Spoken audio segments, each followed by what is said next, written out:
And we're back here with an i24 News exclusive. The link between the government of Philippines President Rodrigo Duterte and an Israeli weapons manufacturer. Israeli weapons industries was found to have sold nearly 2,000 pistols and over 300 assault rifles to the Philippines National Police and hundreds more to the country's drug enforcement agency. The sales happened just months after Duterte made this widely panned comparison in September of 2016. Hitler massacred 3 million Jews. Now, there's a 3 million drug addicts. There are.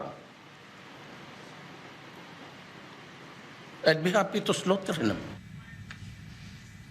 Now, Duterte's self-styled war on drugs has been a defining element of his campaign and presidency, and it's been a deadly one. Official statistics show some 4,500 drug users and dealers have been killed, with rights groups estimating at least 7,000 more that have been killed by vigilantes supporting the president.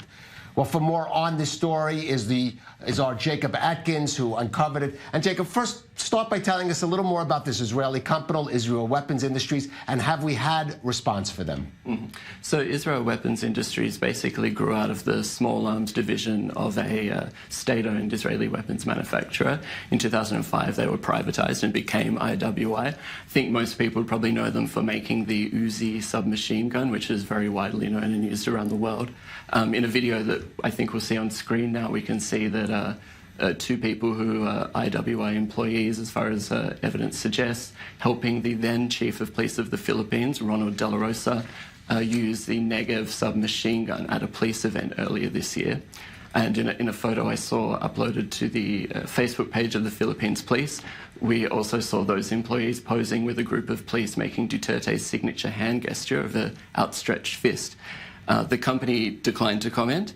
I sent them a list of questions about the story, and they responded that due to governmental regulations, we're not allowed to disclose any details regarding IWI's activities. All right, a nice vague response. And the deals, though, might go even further than what you were able to confirm. Is that right?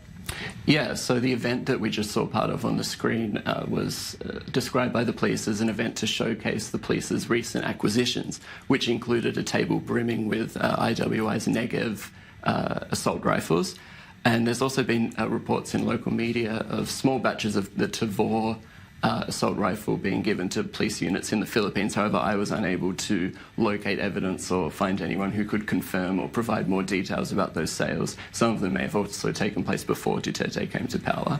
I did ask the Israeli Defense Ministry for information about export licenses I've granted to the Philippines, which all weapons export deals must go through. They also declined to answer questions. They said that they certainly do not give any specific details about specific licenses or even comment on the process generally.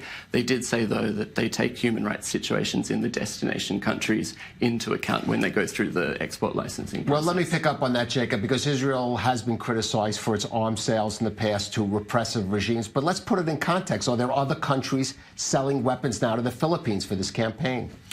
In the period that I examined, which is basically the period of the drug war, I was unable to locate other companies apart from IWI and local Philippines weapons manufacturer supplying weapons to the police. However, I can't say for 100% that there haven't been others. I might have missed it, or they may not have been in the documentation that I reviewed.